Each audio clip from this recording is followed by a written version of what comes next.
What's going on, everybody? This is the Bleav in Blazer podcast. I am your host, Stephen Vaughn. I'm with my man and my co-host, Torey Jones. You can catch me on Twitter at Stephen_VON. Catch Torey at Torey Jones YT. Torey, what's going on, my man? Not much, man. Been enjoying my Saturday, watching Jusuf Nurkic go off in international basketball, which was fun, man. How's your day going? Yeah, man. I can tell you what, I wasn't expecting to see a monster Nurk dunk today, or a Nurk step back three, but that's what I saw. We'll touch on that a little bit, but yeah, I just been watching football, man.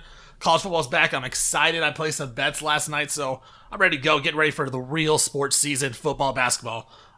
It's all going down, but Torey, first I want to talk about the Blazers, not just Nurk, but the Blazers in general, and I want to touch on the Blazer broadcasting. I know you heard this, and it was the biggest, it was big news in Portland where the team wasn't going to send the broadcast team on the road. Everyone in Rip City kind of, galvanized together, whether it was different radio stations, whether it was different types of fans, and we all kind of got together and just talked about how terrible it was, and the decision was reversed, luckily. Now the broadcasting team is going on the road. Just what was your initial thoughts when you saw that the broadcast team wasn't going to be put on the road, and then they were only going to use one camera for them to use back at home to announce the games? It was just a bad look.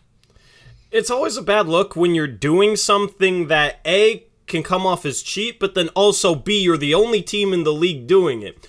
It would be one thing if maybe this was a league-wide idea that other organizations had, all right? Then it wouldn't look as bad. But when you're the only team and you try and pass it off with the excuse of, we're trying to improve the broadcast in other areas and spend money in other areas of the broadcast, that just says to me, oh, well, you don't have the money to do that and send your announcers on the road, which comes off as cheap. If you want to be innovative and a leader as a broadcast, you got to shell out the extra money to do that. You can't sacrifice one area to try and supplement another. Yeah, that's the thing. It's the Blazers, and the thing is, the Blazers have a great broadcasting team, right? Calabro is awesome. Lamar Hurd is awesome. Brooke is awesome. You go to the radio side, Travis Demers is awesome. Michael Holton's great. And it's you're just making it harder for them, right? We've all had those type of jobs where, the boss makes it really hard for you to do your job right. But even though you're good at your job and you do it correctly, he'll make it harder for you. And I think that's just what the Blazers did, is we can save a little money, but it's going to be a lot harder for you to do your job well. And so there would have been just little mistakes here and there. And, me now being in radio and broad podcasting, I actually would notice these things. I would notice mistakes that the people would make now, and it would bother me. And so it was a real minor league move to make for the Blazers to come out and do that. I'm glad that the Blazers reversed it.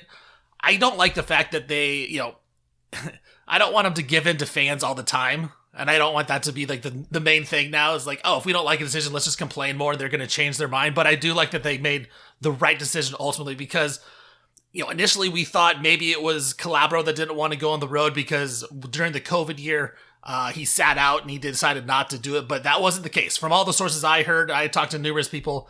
It was not any of the broadcasting people's decisions to do this. It was all upper management, all Blazers management that decided to cut the costs and try to save a few bucks here and there. And it's how much are you really saving just to cause your broadcasting just a little bit of problems and for the fans to be against you? It just didn't make any sense.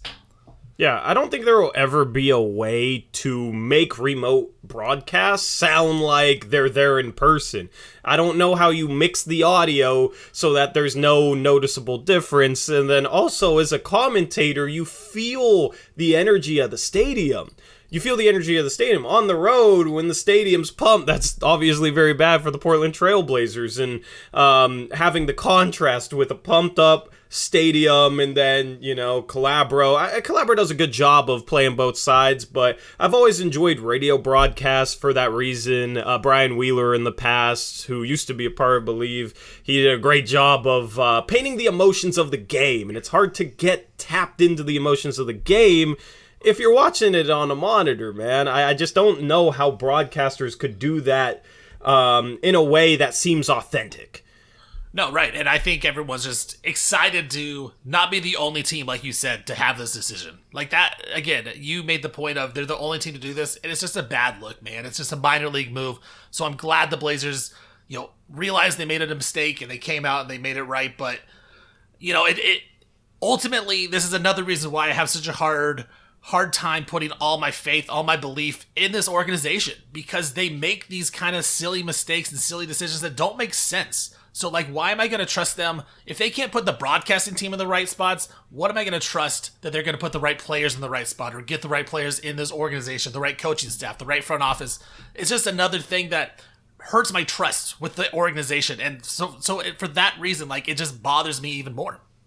Yeah, I mean, at least they listen to the fans, all right? Because there's been some complaints in the past that they just don't seem to listen to the fans.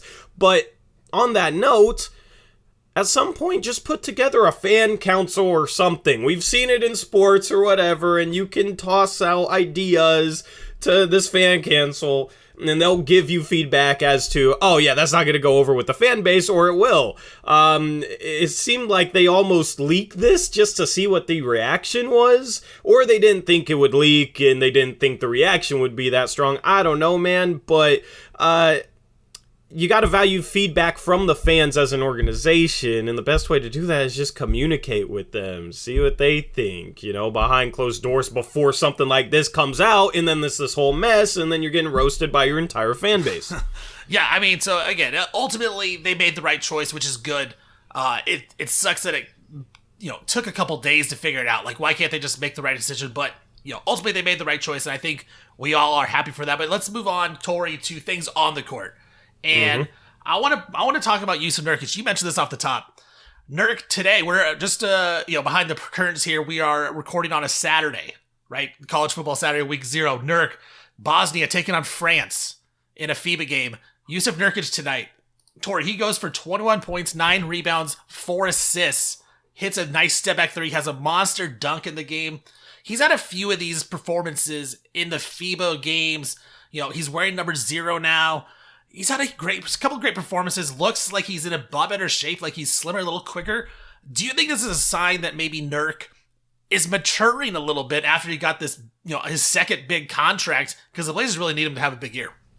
You see, a big game like this happens on the international scene for him, and a big part of me just gets excited, man. Like, what if he can start shooting threes? You get a little carried away with the optimism. So part of me's just super optimistic. Like, oh man, this dude's ready to go. I'm looking forward to it. Because not only did he have a huge game, he had a huge game against Rudy Gobert. He wasn't just going up against some scrub that's not in the NBA. He was going up against arguably the best defensive center in the NBA. And he scored on him in the post a couple of times. Like, he just looked good. He looked confident. It was just awesome to see, right? But obviously, I don't want to get too carried away with, oh, look at this one international game where he is kind of the guy there in Bosnia. I don't know if I don't remember if there's anybody else in the league that plays for that team, but his shot looked good. His shot looked smooth, and that's one of my biggest hopes for him this year is if he can become a consistent threat outside the three-point arc and space the floor for Dame and Ant, it's going to be that much harder to guard Dame and Ant. They're going to have more space to make things happen. You're going to spread out the defense more. So that's kind of my biggest hope. His three-point shot looked good, but it's looked good in past years and hasn't really resulted in much. So I don't know if we could take anything away from this, but it's fun to see at least. Definitely, no. I mean, and the monster dunk is the thing for me. Like, he's always been criticized for not finishing inside. And so to go up against a guy like Rudy Gobert, I don't believe the dunk was on him, if I'm thinking correctly, but he kind of... Vincent Poirier. Yeah, it was on him, because Gobert had switched over on the rotation. I'm just watching it right here, but just to see him finish like that inside, that's like... That's old Nurk, right? Like, before the leg injury, he could do that, where he pump fakes a guy, takes a couple dribbles, and makes a play off of that. And Nurk is so skilled that even if he didn't finish inside dunk, he could have passed that ball out and got to someone else, because that's how good he is. So yeah, I mean, I'm with you. Like, it's fun to watch him do that, and you gotta hope that he does step up and does that next season.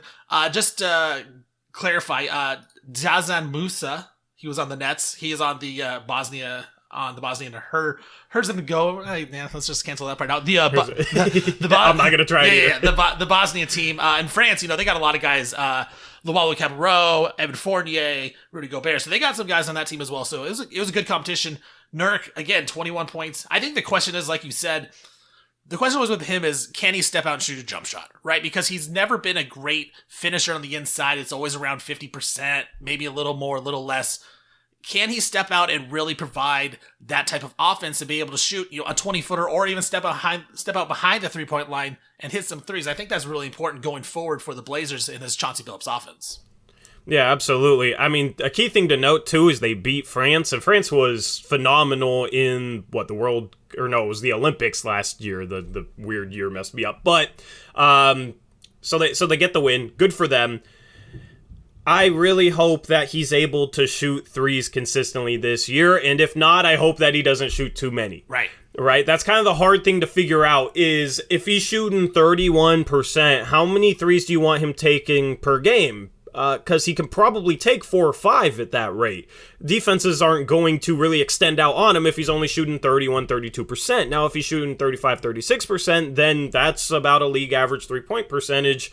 Then defenses might respect him more. It might be a little bit more of the game plan for a defense heading into a game. So I think the key for him, if he's going to be shooting multiple threes a game, he needs to be shooting a good enough clip where he makes defenses respect him, so he can be a floor spacer, so he can draw the big man out of the paint, so that a big man not only has to worry about protecting the rim, but they also have to worry about Nurkic shooting threes. So that's kind of the key for me with his 3-point shot going into next year, is can he get it to a respectable point? At that point, then I'm cool with him shooting threes. If not, I don't want him shooting 3 or 4 a game. Yeah, also important to note, Nurk, 31 minutes tonight, he did foul out in the game. So, classic Nurk situation there. Has a couple big plays, but does foul out. But he also fouled out Rudy Gobert. Rudy Gobert fouled out of the game as well. In 37 minutes he played. So Nurk, 1 of 4 from 3, 2 of 5 from the free throw line. You'd love to see a little better from the shot. But, I think it's a good start for Nurk, and just kind of some positivity for the Blazers going forward. I wanted to also talk about this, Torey. You tweeted out, you retweeted it and quote tweeted about some isolation numbers for the Blazers and where the NBA guys stacked up, where the Blazers stacked up. And it got me interested in it because, when I think about the playoffs, I always think about you got to make tough shots, right? You have to create your own shot. We see in the NBA Finals with the Boston Celtics, Jason Tatum just couldn't get his shot going in the ISO. Jaylen Brown was doing a good job of getting it, but they needed a couple guys to do it. So I was interested to see where the Blazers did just in the regular season.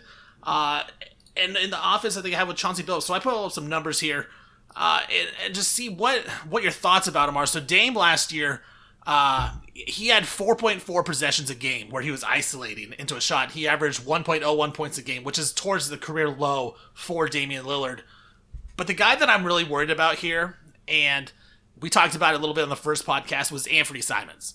And just the step up he's going to have to take. So last year, even though he was averaging a lot of points and he shot the ball really well, he was still averaging only 0.76 points on 2.6 possessions on the ISO. So he was really not a good isolation player. He was much worse than Brandon Williams on the team. Brandon Williams had a higher efficiency, and even Jeremy Grant had higher efficiency. Kind of related to, he was actually way less efficient than CJ McCollum ever was with the Blazers. So I think for Ant, I think this offense, we talk about how we want to take Dame and get a little pressure off of him. Does Ant have that ability to become a better isolation player? Because we know he can shoot the basketball. We know he can play in the pick and roll a little bit.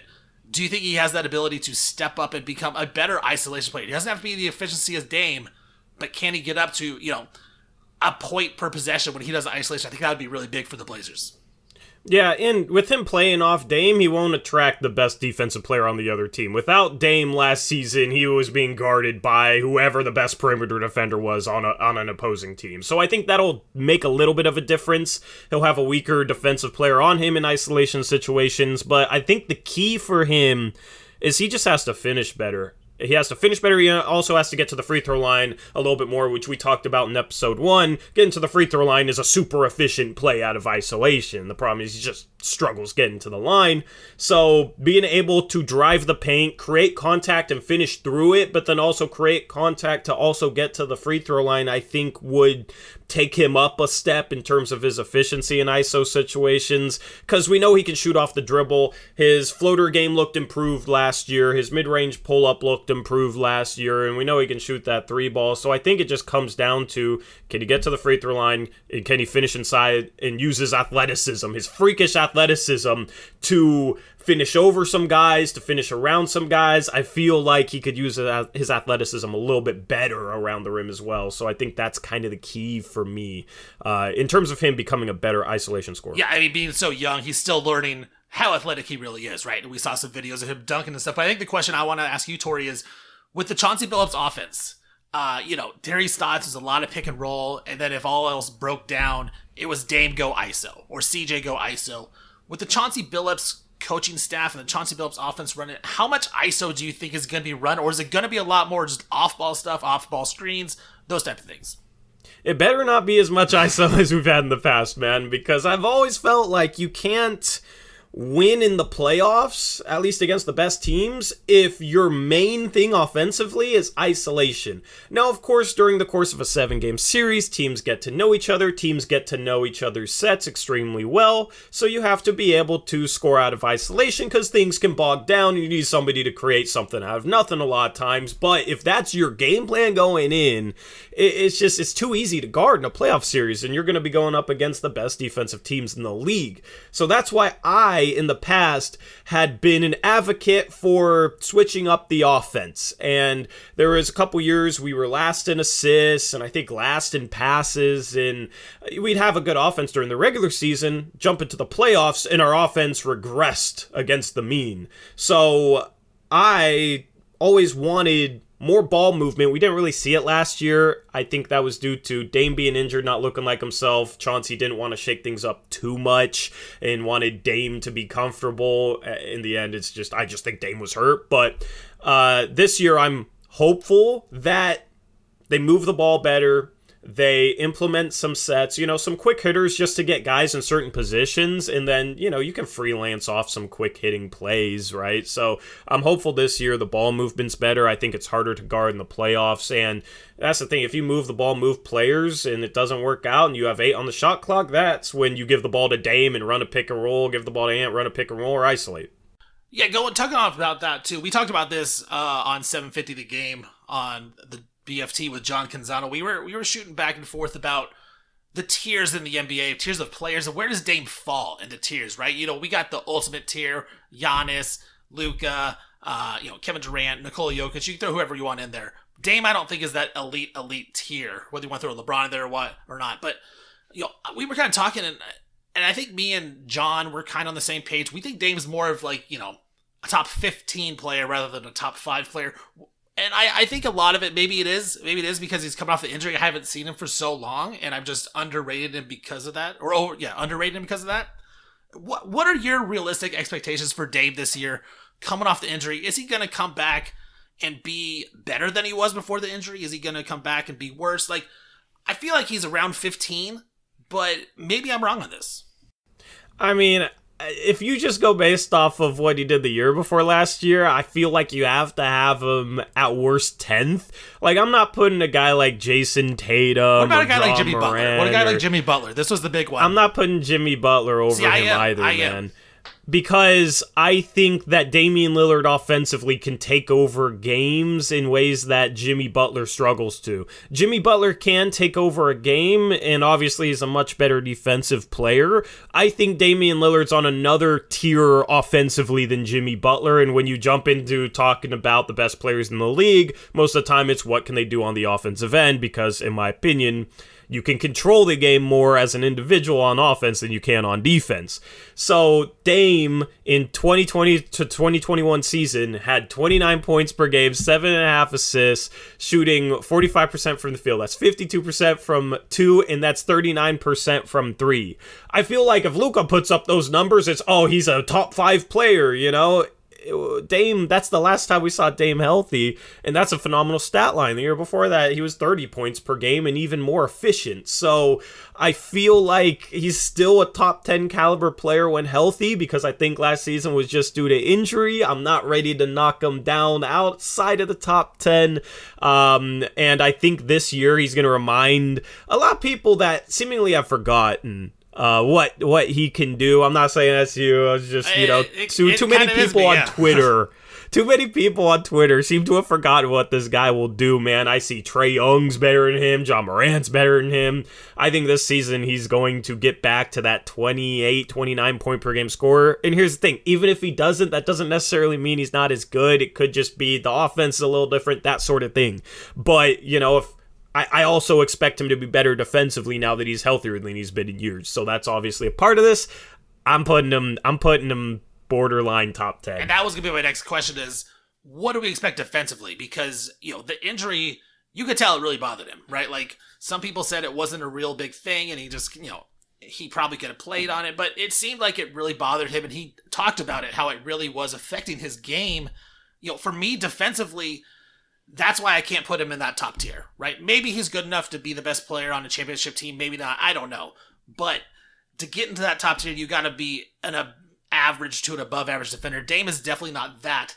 Do you think Chauncey can get Dame to get to that level, or is it just kind of too late with him being 32 years old and coming off the injury? You don't get paid necessarily to play defense, Torey, and you know this. As a baller, like, you get noticed when you play offense and you score. Dame can do that, and that's why he's done so well in his career, and he's a top 5 career earner in the NBA. But in order for the Blazers to take that next step, I really think he's got to become at least an average defender on the defensive side. And if Chauncey can't do it, I don't know who can. Do you think Chauncey can do that with Dame? I think Dame's physically capable of it, so theoretically, yes, Chauncey could. I think Dame had some average defensive years earlier in his career. It's a product of how much is the injury hurt him on that end. I mean, he's certainly athletic, can move his feet. The problem is, one, he struggles getting through screens, and that's a technique issue that could be fixed, and hopefully Chauncey will help him fix that. But I also think part of the abdominal issue, you would see Dame run into screens and just almost like double over at times. Just he would die on screens, and it never really made much sense to me. I'm wondering if the abdominal issue could be a little bit of it. Maybe not. But that's the thing. It all comes back to how much has he been hurt. I think physically he's capable. Yes, he's 6'2", but has a decent wingspan. He's not going to be a guy guarding forwards or anything, but we've seen him at times switch on to Jason Tatum and do just fine. So it's really hard to make a prediction on what he is defensively this year. I think he's going in with a clean slate. He has better defenders around him. If he doesn't have to do as much offensively and the system can work for him a little bit. You got a NASCAR race outside? I don't know what's going on, dude. Was it that loud? Yeah. Someone just drove by the house, man. Something, man. But I don't know. It's hard to predict, man. Optimistic me says he'll be an average defender next year, but if you look at the past 5 years, obviously he's struggled. It's just you've seen flashes from him against guys like Jason Tatum, against some other good players in the league. Don't want to read too much into those, but I feel like physically he's capable. There's just been something missing. Maybe that's the injury. I think the question for me, Torey, I want to ask you is, can the Blazers take the next step? Can they get to the Western Conference Finals? Can they become a championship-level team if Dame doesn't improve his defense? I mean, they made the Western Conference Finals with Dame, CJ, and Enes Kanter. But they weren't a real contender. Nobody really gave them a shot. I mean, look at the history of the NBA. There's always these teams that make the Western or Eastern Conference Finals that aren't threats, right? Dallas made it. Atlanta made it. They weren't actual threats to make it to the NBA Finals to win the Finals. The Blazers were the same situation.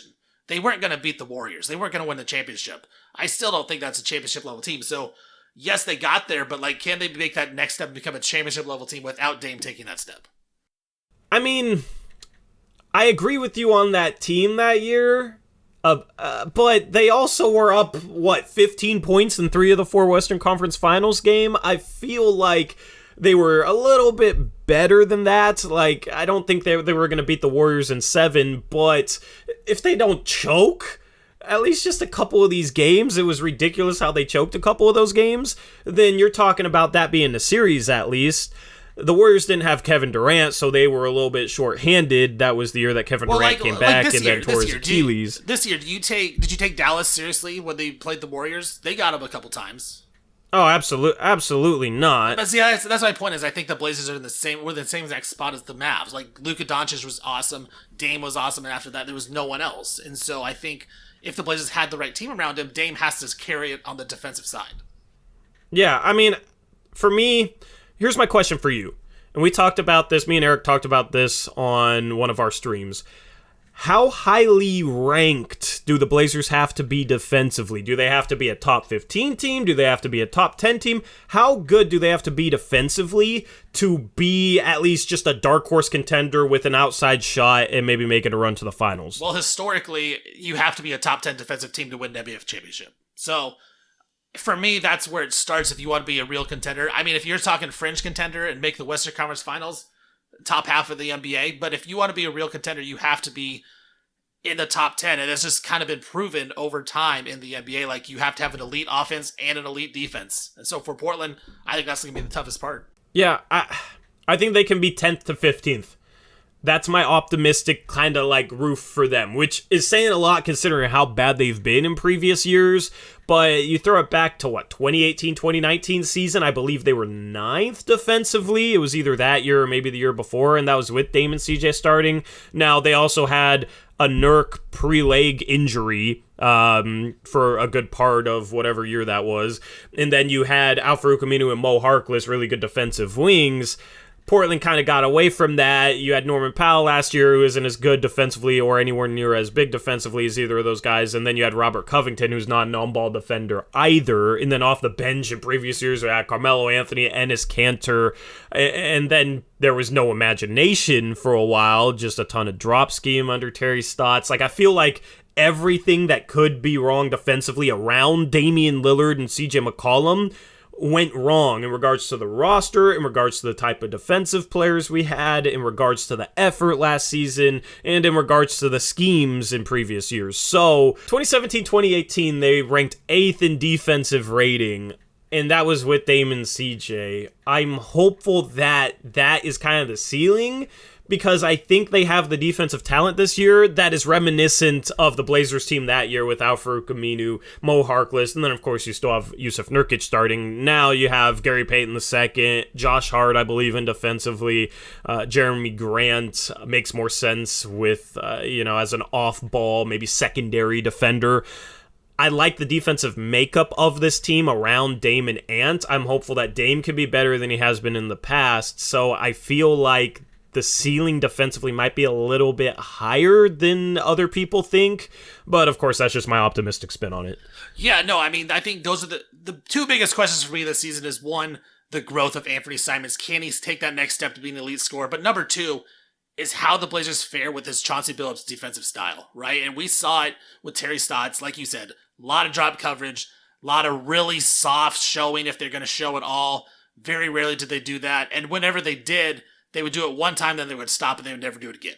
So with Chauncey, and we saw this the first few games of the season, they were being more aggressive than ever before, right? You talked about being last in the league in steals under Terry Stotts. They definitely were not that with Chauncey Billups. They were getting out there, getting steals, trying to run, get easy buckets. I am very interested to see how the players react to that kind of defensive style for a full 82 games, because these guys are a lot of veterans. I think Chauncey and that system may be really good to a lot of younger players that are still trying to find their way in the league.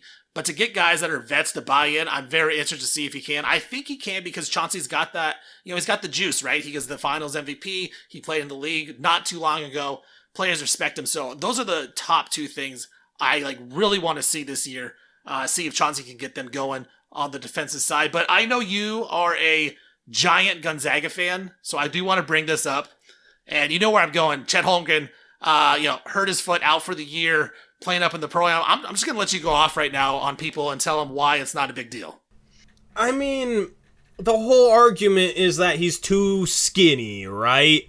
He's too skinny to hold up in the NBA. He ends up with a Liz Frank or Liz Frank injury. I don't know. I'm not a doctor. Yeah, one of those things. I don't know. Yeah, something like that. But basically, it's an injury to your foot. It's a bone injury, and normally you see foot issues with guys that aren't underweight. You see foot injuries with guys that are overweight. Zion Williamson's kind of the prime example of that, being a guy who's been overweight during his career. He's also super athletic, so that's a ton of weight coming down on his feet every time he jumps and lands. That's a ton of force that he's putting into the ground. That's the type of guy that'll deal with foot injuries like that. So there's a lot of people that said Chet Holmgren can't hold up in the NBA because he's too skinny. He doesn't have enough muscle, his frame, yada, yada, yada. And then he ends up with this injury, and I feel like a lot of people are using that to confirm their prediction that he was going to be injury prone and couldn't hold up, right? But he's never had an injury history before, and the type of injury he got isn't the type of injury you just get from being underweight. So it doesn't make any sense to me.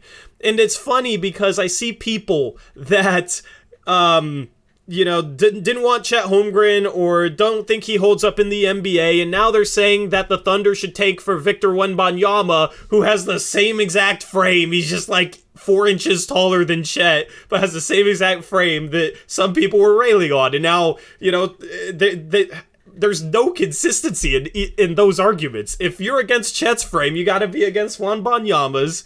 I don't understand that, man. So as a Gonzaga and a Chet fan, that type of stuff annoys me. I'm curious to hear your take on it, though. I mean, can you imagine the Wembanyama, Chet, and Pokashevsky lineup? Just the tall skinniness of that lineup, dude. That'd be nuts. Here's my take on it, Torey. I understand what you're saying, but the thing that I fear about with all big guys, not just Chet, but all big guys, is feet injury, right? We've seen so many problems, especially here in the Northwest, just of feet problems with big guys. And we see it in the NBA. That's the part that bothers me, right? Like, he's so tall, but he already has foot injuries. I'm not saying he's injury prone. I'm not saying it's because of how skinny he is or his frame. Just to have a foot problem already and to miss a whole season, it makes me nervous, right? And I was never the biggest Chet guy. I thought Chet was good. I didn't want the Blazers to draft him unless the Blazers had the 7th pick and he fell, which he was never gonna. So I'm not taking a victory lap. I'm just saying, to be this tall in the NBA when it's mainly a guard league, and to have foot problems already, like, that is a problem for me. And if I'm the Thunder, like, I am worried because just look at who, like, some NBA champions have been. It's never the 7-footers, right? It's always the guards. It's the 6'6", 6'5", 6'4", 6'7". It's not the 7'1", 7'2" guys. So for me, like, it worries me that it's his foot. Because that is one of those things where if it's going to get hurt now, it's probably going to get hurt later. And it just, he'll never fulfill that potential. Now, I still think he'll be a solid player in the NBA. He'll be a really good defender. Offensively, I'm not sure what he is. But I want to see him come back because I want to see if a guy like that does work in the NBA nowadays, because there's really no one else in the league like him. Yeah, I mean, it's worrisome going forward. You never want to see foot injuries with big men. I agree with that. It just bugs me seeing people that take some joy almost in seeing him get hurt. Like, see, I'm glad we didn't get him. Look, he's hurt. See, I told you. So for me, it's a different conversation. Obviously, looking forward, being worried about him potentially being injury prone or dealing with foot injuries now that he's had a serious foot injury, compared to people that are saying, see, I was right. He's too skinny or too underweight to hold up in the NBA, when it was just a freak play on a court that they had to stop playing on. I don't know if it was giving them issues then, but it's also LeBron James. LeBron might have landed on his foot. It's kind of hard to see from the angle. Like, it's just a freak play.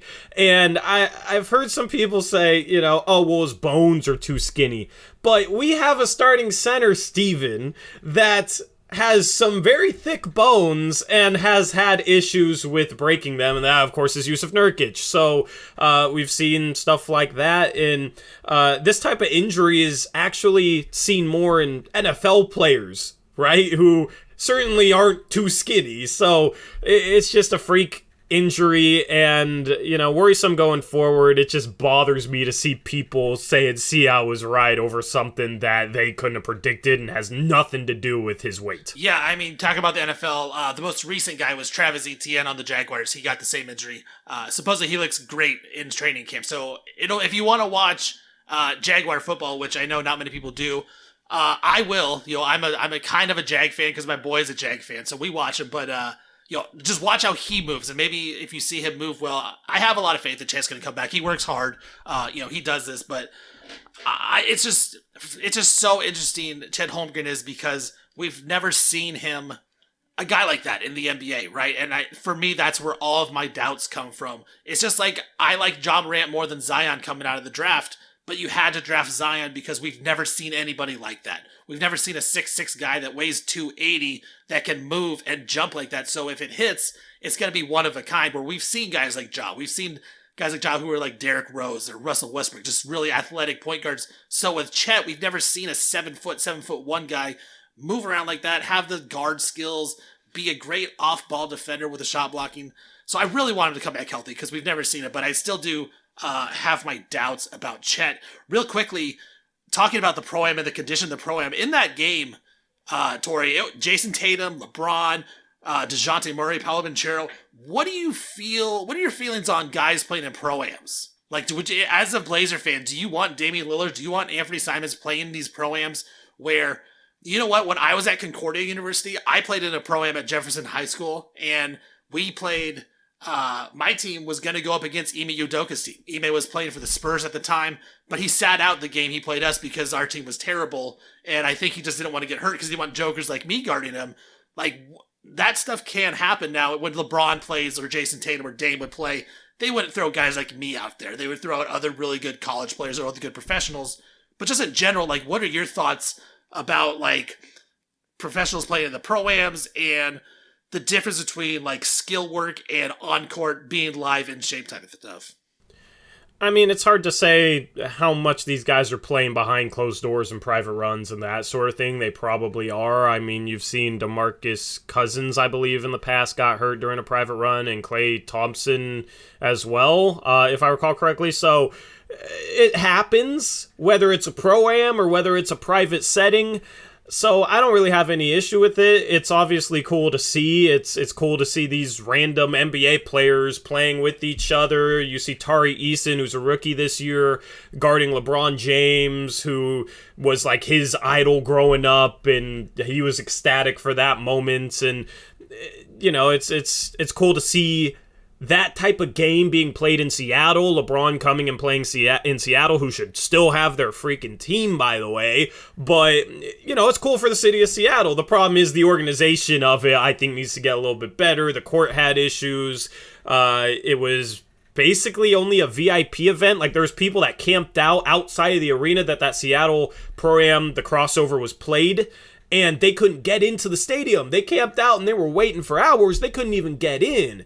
So the organization, if this is going to be a regular thing where you're going to have LeBron playing in it, all these NBA stars playing in it, you need to make sure to find a proper gym, maybe a bigger facility, because I bet if you threw them into, it's not Key Arena anymore. What's it called now? Climate Change. What's the stadium? Climate Change, yeah, something like that. Climate Change Arena, if you threw them in there, I bet you'd get 10,000 people there, especially you giving away tickets for free. I mean, organize it better if there's going to be this many stars and it's going to be such a high-profile thing. I mean, you got the NBA tweeting out about it constantly. It's the dog days of August right now. There's not much news. There's no basketball. So it's cool to have that. You just gotta organize it better, make sure the court's safe, make sure to have a proper facility, and make sure that if you have fans camping outside for hours, that you don't punish them. Like, they gotta be rewarded with at least being able to get into the game. So that's what I want to say. Yeah, no, and DeJounte Murray, he came out and said, you know, it's great playing these because the fans get to see them really up close, because it is, you know, sometimes they're at high school courts, sometimes a small college. The crossover was at Seattle Pacific University, which is like a place I would have played at when I was in college. So it's like, you know, the fans are right on top of you. So I do think it's cool for the fans and stuff like that. I don't think that anything should change. You know, these guys need to go out and play. I do agree with you. It needs to be a little more organized, maybe a little bigger venue. But just to make sure, you know, also same skill level type thing, right? Like, being in game shape and being in workout shape is totally different. So I understand why these guys got to get out and get some open runs, things like that. But I don't think anything's going to change. It's just too bad that this happened on such a high profile, Pro-Am. Like, this was big news. Joel Crawford's tweeting it out. Like, everybody had their eyes on it. And the number 2 overall pick gets hurt for the season. And then, of course, it's Chet, who has so many doubters already. So it was just a perfect situation for everybody to be up in arms and complain about it. But yeah, I mean, it's a good take, and I hope that they continue doing this going forward. More NBA news also. Patrick Beverley got traded to the Lakers for Stanley Johnson and Talen Horton-Tucker. First off, I want to give my take on this story, and I'm just glad that I don't have to hear Laker fans tell me how good Talen Horton-Tucker is anymore. And that is my initial takeaway. What was yours? Well, you know who it's going to be now. Now it's going to be we can trade Austin Reeves and Max Christie for a star. That's what it's going to be now from that. The thing is, they'd have to have no players under 30 to not have the conversations of trading a young, up-and-coming superstar for a already superstar, somebody that's already established. So that was obviously the case with Talen Horton-Tucker, and it drove me crazy. Every time Laker fans would talk about trading for Damian Lillard, it was always like, Talen Horton-Tucker, he's a future star. Talen Horton-Tucker and 2 second-round picks. Yeah, give us 2 second-round picks and Talen Horton-Tucker for Dame. Fair. And you're talking about a dude in Talen Horton-Tucker. Let me look up his stats right now. You're talking about a dude who last season shot he's like 41%. 41% from the field and 27% from 3. Yeah, 26.9. That's bad. That's bad. Yes, he's still young. He's still only 21 years old. Like, he was extremely coming in. Yeah, he's extremely young coming into the league, but I don't know if he's ever going to be a good starter, let alone a star-level player. Like, I don't think there's any chance he becomes a star. So, he's not that type of piece. And it's funny how it goes from, we're going to trade him for a star because he's a future star, too. Oh, well, I'm happy we traded him for Patrick Beverley. No, I totally agree. I think Talen Horton-Tucker actually has... I think he's one of those guys where he could play on a bad team and average 15, 16 a night on inefficient scoring. And so people kind of think he's good, but he's never actually like a good basketball player. He just kind of could put up some stats. I thought the trade for the Lakers actually was pretty helpful. Like, I like Patrick Beverley. I know his defense has gone down, and a lot of it is just reputation. But, I mean, you know this. Just in the NBA, if your reputation says something about you, you're going to get the benefit of the doubt. And so he is allowed to be more physical with guys and get up into people's faces and cause little problems, just like Draymond Green with the Warriors. Like, he's allowed to argue every call. Patrick Beverley, same type of thing. I think that's going to provide a little bit of intensity with the Lakers. I don't think that they just didn't have, and so I actually like it for the Lakers. I think it's a good move by them to get off of Talen Horton-Tucker and get a guy who has proven to play pretty well in the playoffs. He played pretty well in the playoffs this first round against against the Grizzlies. I think the Lakers, I don't want to say that I think they're going to make the playoffs as one of the top 6 teams, but I kind of think they're going to make the playoffs as one of the top 6 teams. Well, here's the problem you still have with the Lakers. You don't have anyone who can be the established third scorer. That obviously is Russell Westbrook, but he has become so inefficient and his decision-making is not good. He doesn't play well off of AD and LeBron, so as a number 3 option, I have never liked the idea of Russell Westbrook in that role. I think at this point, Russell Westbrook is one of those guys who he's not good enough to be your number 1 guy and always have the ball in his hands. But then as a secondary piece playing off guys, he doesn't fit. So I think that's the problem they're still going to run into is who's going to be that third scorer. Russell Westbrook doesn't fit. Like, I still think they need to trade him, right? And Buddy Hield and Miles Turner is the trade out there. Buddy Hield is the third scorer, would fit really well. He can space the floor, play off the ball, knock down threes at an insane clip given the types of threes he shoots and how many he shoots per game. Well, let me cut you off real quick. Sorry to cut you off, but why would the Pacers make any type of trade for Russell Westbrook? It would be the 2 first-round picks that the Lakers would give them in 2027, 2029. Those could be unprotected. I bet they would be. And if you're talking about 5 years from now, after LeBron might be retired, the Pacers want to make the playoffs this year. I don't think so. You don't think they do? I think they do. I just don't think they have any shot, and I think it would be completely unrealistic for them to have expectations of making the playoffs this year. You got Tyrese Halliburton and Miles Turner as your best 2 players. I love Halliburton, but if he's your best player, you're not making the playoffs. He's not that good yet, right? You look at the Pelicans, you can make an argument that Zion, Ingram, and CJ McCollum are better than Halliburton, right?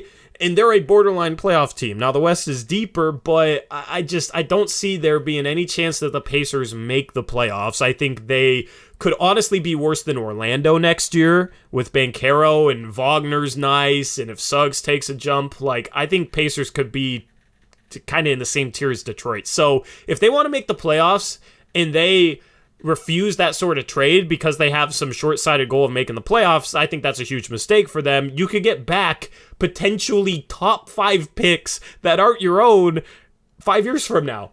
For guys that aren't going to ever probably help you win a championship because you're just not good enough and you're not going to be good enough for a while. So I would do that trade in a heartbeat. Russell Westbrook is a free agent next year. You save all that money a year from now. Then you can be a player in free agency, maybe overpay somebody like a Buddy Hield. You can bring back another Buddy Hield type of player in free agency. Like, you can replace these guys. So if you get 2 firsts back, low protections or unprotected down the road from the Lakers, who will probably suck by then, I think you have to do it.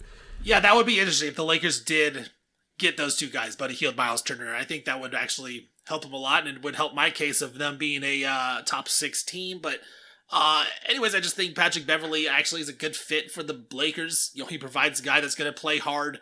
He relatively stays healthy for the most part. I think that's a big key for the Lakers, just with them being so old, and LeBron coming off an injury, Anthony Davis coming off injury of his whole career. So I think it's going to be good. A good move for the Lakers. I agree that it's good.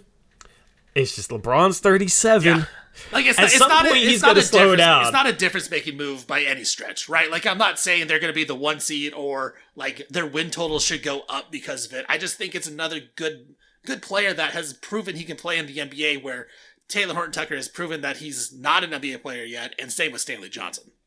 Absolutely, I agree with all that. I still think they just have some problems beyond that. That's the third score, and that's LeBron being 37. When is he going to decline? And that's being, can AD stay healthy? And even if he does, is he starting his decline? Because those lower leg injuries add up, and you see a lot of players start to decline sooner that have injuries that AD has dealt with. So I think that's the 2 major issues, and that's why I'm still not super high on him. All right, well, that was enough of Laker talk. This is a Blazer podcast, Bleav in Blazers podcast. Torey, let's talk about the Blazers one last time to wrap it up before we stop recording here for the day.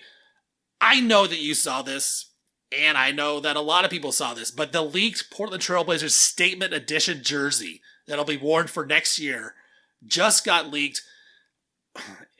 You can find it all over the internet. I'm not going to send you to one place to do it, but it's basically a red jersey with the Blazers logo right in the middle, the number kind of off to the side below it, in a weird red color. It's just kind of weird and ugly. What were your initial thoughts, and what are your thoughts just in general about this new Blazers Statement jersey? So I saw an edit of Dame in them. They kind of grew on me a bit. I don't think they're ugly. I just think they're boring. I think you could have done something more with them. I mean, I hope that, they come out with some better jerseys, because this is just one, and then you have the city jersey. I'm fingers crossed that that's good. It's rumored that it might be the PDX carpet one. We'll see how that looks, but they're almost just running out of ideas at this point. Because you have all these new jerseys every year, and then you don't reuse them unless you're the Phoenix Suns with the Valley jersey that they had the past couple of seasons, because that was just such an awesome jersey. It just seems like they're running out of ideas, man. Yeah, I mean, I can tell you what, I'm not going to be a fan of the PDX carpet jerseys. I think that is very stupid. And I hate that Portland is known as, like, the PDX carpet. I just hate it every time. But I'm not excited about that. I think everyone, and maybe this is just nostalgia coming out at me, but everyone just wants, like, old school Blazer uniforms, back in the day, the late 90s, the mid 90s, those type of jerseys. Just bring it back with the red and the white stripe on it. The black jerseys, Sabonis, Cliff Robinson, Rod Strickland, all these guys. I think everyone just wants those back. Or am I wrong about that? Honestly, I'm pretty happy with our basic jerseys. I like our basic jerseys. I like the stripe in front. It's pretty unique. I have no problems with our white and black. Our white and black jerseys, man. The Blazer jerseys they're nice. Like, the logo is very unique, which I love about it. And so I agree with you. Like, I think they have a good look in general, as long as they keep it simple. I think they're trying to go, like, a little too crazy with everything. One final thing that I want to touch upon that I forgot to get to. So, on our stream a couple days ago on Blazers Uprise Live, which is my second YouTube channel, my co-host Eric Brandt, who definitely has a source, and I'm wondering if you've heard anything about this, but supposedly the Portland Trail Blazers, after the Utah Jazz traded Patrick Beverley to the Lakers, apparently the Portland Trail Blazers reached back out to the Jazz about a specific player that they have a lot of interest in. That player is Jared Vanderbilt, who's a 6'9" forward, very solid athlete, agile, can protect the rim a little bit, play the passing lanes, would be like a good small ball 5 off the bench, I think. He's undersized, but that's going to be the whole identity, is playing passing lanes, playing aggressive, forcing steals, being undersized with the bench units. And right now, Drew Eubanks, Trent Watford, do they really fit in that as the backup 5? So apparently Portland has interest in Jared Vanderbilt. However, Utah wants a first-round pick back. Portland owes their first next year to Chicago, so they'd have to unprotect that in order to trade a future first, which obviously isn't worth it for Jared Vanderbilt. Apparently, the Blazers also want to hold on to Keon Johnson, and the Jazz don't have much interest in Keon Johnson. So it sounds like this isn't necessarily something that's going to happen, but Portland has interest in him. I'm wondering if you've heard anything about that you want to talk on, or what your thoughts are on Jared Vanderbilt being a potential option. Yeah, Jared Vanderbilt, I haven't heard anything specifically about him, but you've heard rumors that the Blazers would love to have a guy like him, and I think they would, right? It fits a need that the Blazers have. We talked about it last episode, who the backup big guys are on this team. There's really not, right? It's Trent Watford, it's Drew Eubanks. I think Vanderbilt is an upgrade over both of them. I do like the fact that he can play small ball 5 if you need him to. He can, he's very aggressive. It was the game the Blazers played the Timberwolves, January 25th. So the Blazers were still in that mode of like, are we really tanking? Are we still trying to win? As they played, they still had Nurk and McCollums and Simons and Covington still playing. Jared Vanderbilt in that game, in Portland, 13 points, 13 rebounds, 6 assists, 2 steals, and a block. And after the game, Chauncey Billups talked specifically about Jared Vanderbilt numerous times to the media about how well he played, and he loved loved his type of game. And so I thought when the Blazers acquired Justice Winslow that was the reason why, is because Chauncey loves guys that just play hard, play defense, go after, be aggressive. I think Chauncey would love to have a guy like Jared Vanderbilt and would use him very correctly. Now, like you said, is he worth a first-round pick? Probably not at this point, but it might be worth it because he's the type of guy, I think, Torey, that kind of fits what the NBA is right now. We talked about this a little bit with Chet. Like, he's a little smaller than Chet, but he can adjust and adapt and guard guards as being a big guy, right? Like, he goes out and he's not afraid to put his body in the line and guard a guard. I love that about him. I think Portland could use a guy like that. I don't know that he's worth a first-round pick yet, but you could talk me into it if you really wanted me to, because I think he would be a great fit here in Portland. Yeah, I mean, issue is, man, that first-round pick we gave up in that Nance trade, that's really what the holdup probably will be here, is that has protections through, 5 years. If it was just Keon Johnson, I would do it in a heartbeat. I just don't think Keon has any value around the league, unfortunately, right now, where I think Jared Vanderbilt is a guy that can play on a playoff team, right? Like, I think you can play him in your rotation. If you're a playoff team, you feel good about it. Like, he's your 7th, 8th guy. You're going to that series and you're feeling good. Well, he also fits an identity, and that's what I like about what the Blazers have done this offseason, is they've established a defensive identity that they want to have, and then they've gone out and they've gotten players that they feel like fits that defensive identity. I think the bench unit is going to play super fast, insanely aggressive on defense, and that's their way of making up for a lack of size. Jared Vanderbilt just fits so perfectly into that it's encouraging that they see a player like that and realize that, okay, he fits the type of identity we want to have. That guy would be good here. So I like that. I think the holdup is going to be, do they want to give up Keon Johnson or not? And apparently they love him, even though he's like their 7th guard right now. You know how it is with Portland and guards. The thing is, it would probably take just finding a third team that really wants Keon Johnson, and maybe you trade Keon Johnson and a 2nd-round pick to a team that's willing to give up a first for him. It's probably not going to be a super valuable first, if it's a young team that has a first, like the Clippers first next year or a year down the line or whatever, then, maybe you're talking and you can flip that first, obviously, to Utah, and Keon Johnson matches Vanderbilt's salary, and that's a sort of 3-team trade. That's the only way I see it happening. But it just doesn't sound like Portland's willing to give up on Keon Johnson, which is kind of frustrating. Yeah, you make a great point. Just the positivity that you could have around Joe Cronin and the guys he's targeting, right? Like, he went out and he got Gary Payton, who's a defensive-minded guy. He went out and got Jeremy Grant, who struggled defensively in Detroit, but showed he can guard when he was in Denver and Oklahoma City. I think to see Joe Cronin go out and, if this is true, right? If this is a true rumor that they want Jared Vanderbilt, I think it's a great sign. And I think that's kind of what this whole podcast was, just like positivity of the Blazers in the offseason right now, Torey. Usually I'm a pessimist and I'm the negative one, but I mean, you're kind of talking me into it. Nurk shooting threes and dunking. Blazers going out and getting Jared Vanderbilt. Dame coming back healthy, man. I think maybe I'm turning my mind. That's what I'm here for, man. Just to hopefully not to set you up for disappointment. I just think there's a lot of fun things to look forward to. I said this numerous times.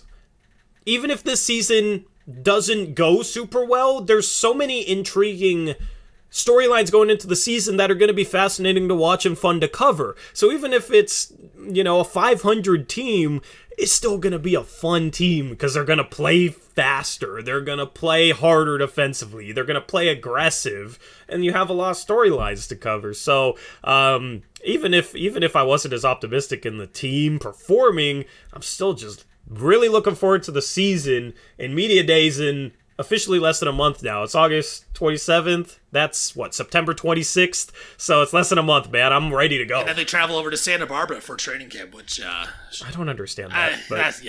If that's what they wanted, he wanted to be in Santa Barbara. Yeah, maybe. Not a big deal to me, but it is weird. But well, I think that's gonna wrap it up here for today. Again, if you want any questions or comments, you can hit me up at Steven_VON. You hit Torey up at Torey Jones YT on Twitter. We're still working on the Bleav in Blazer podcast Twitter account. We will get that up and running at some point, and when we do, please follow us there. Thank you for listening. Thank you for subscribing and downloading, and we will talk to you guys next week.